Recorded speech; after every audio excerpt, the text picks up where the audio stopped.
सभी को नमस्कार। स्पेशल एजुकेशन यूट्यूब चैनल में सभी का हार्दिक स्वागत है। तो आप देख रहे हैं केंद्रीय कर्मचारियों और पेंशन भोगियों को मिलेगा 18 महीने का डीए एरियर 3 किस्तों में भुगतान।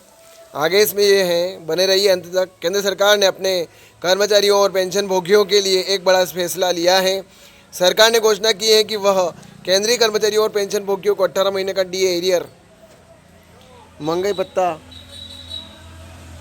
यानी बकाया देगी। यह निर्णय लाखों केंद्रीय कर्मचारियों और पेंशन भोगियों के लिए राहत की खबर है, जो लंबे समय से इस बकाया की प्रतीक्षा कर रहे थे।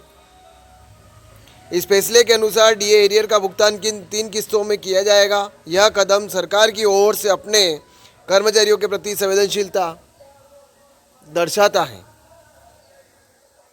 इस लेख में हम इस महत्वपूर्ण निर्णय के बारे में विस्तार से जानकारी देंगे, जिसमें पात्रता, भुगतान प्रक्रिया और इसके प्रभाव शामिल है।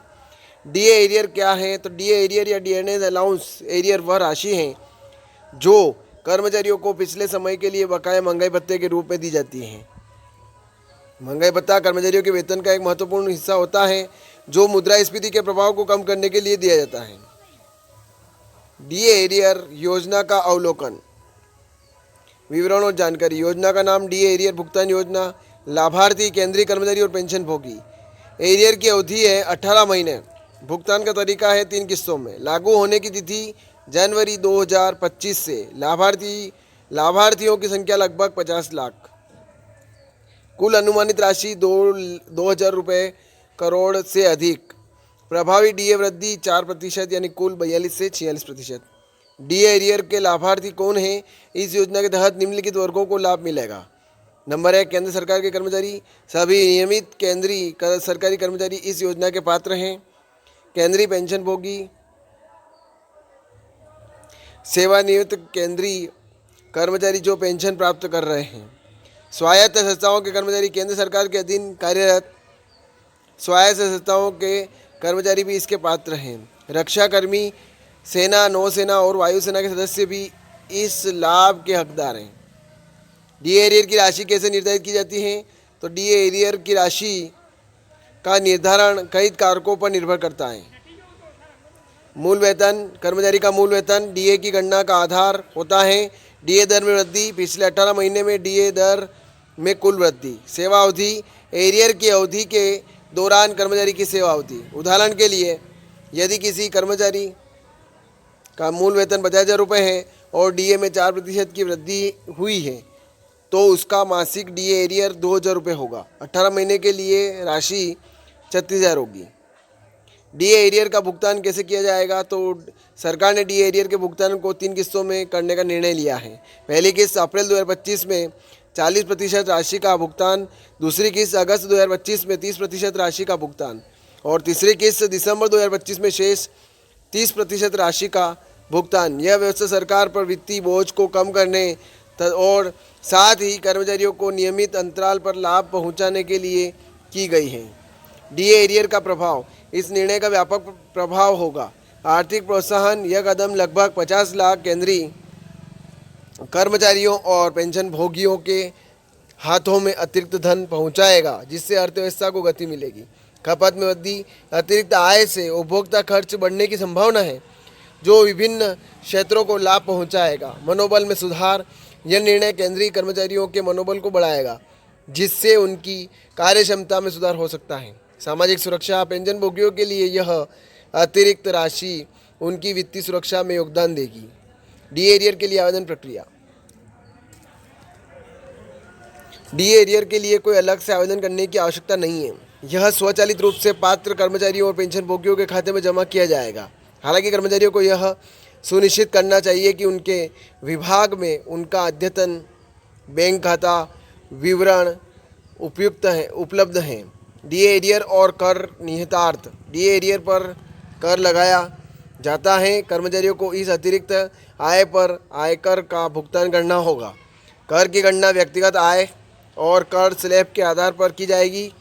कर्मचारियों को सलाह दी जाती है कि वे अपने कर दायित्वों की गणना सावधानीपूर्वक करें और आवश्यकता अनुसार अग्रिम कर का भुगतान करें। डीए एरियर अक्सर पूछे जाने वाले सवाल, क्या अंशकालिक कर्मचारी डी एरियर के पात्र हैं? नहीं, केवल नियमित पूर्वकालिक कर्मचारी इस लाभ के पात्र हैं। क्या डी एरियर पर टीडीएस कटौती होगी? हाँ, नियमित डी एरियर पर टीडीएस की कटौती की जाएगी। क्या सेवानिवृत्त कर्मचारियों को भी डी एरियर मिलेगा? हाँ, जो कर्मचारी पिछले 18 महीने के दौरान सेवानिवृत्त हुए हैं वे भी आनुपातिक रूप से डी एरियर के पात्र होंगे। क्या डी एरियर की राशि पर ब्याज मिलेगा? नहीं, डी एरियर की राशि पर कोई ब्याज नहीं दिया जाएगा। डी एरियर की राशि पेंशन की गणना में शामिल होगी? हाँ, डी एरियर की राशि पेंशन की गणना में शामिल की जाएगी, जिससे भविष्य में पेंशन राशि में वृद्धि होगी।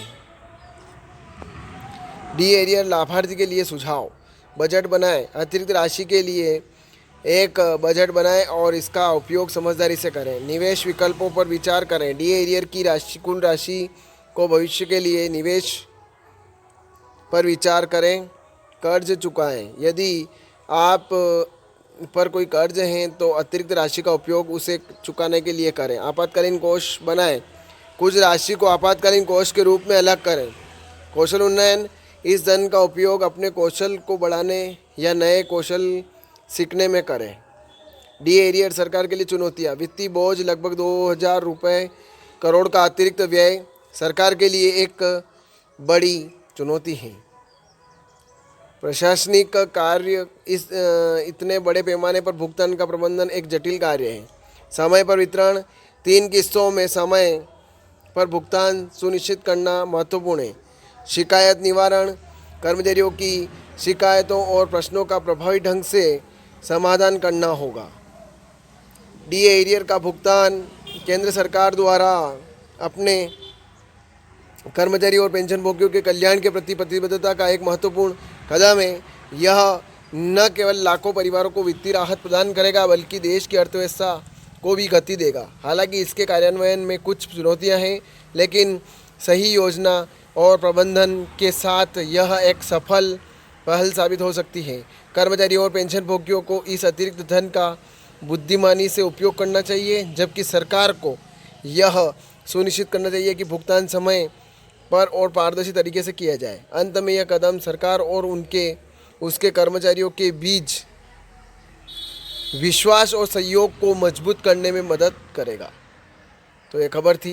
ज़्यादा से ज़्यादा शेयर करें, लाइक करें, कमेंट करें आपको खबर कैसी लगी, और आप ज़रूर बताएं कमेंट में, और ज़्यादा से ज़्यादा शेयर भी करें ताकि सभी तक खबर पहुंच जाए और सभी तक ये जानकारी पहुंच जाए कि किस प्रकार से इसमें विस्तृत चर्चा की गई है और क्या विवरण इसमें डीए से संबंधित किया गया है।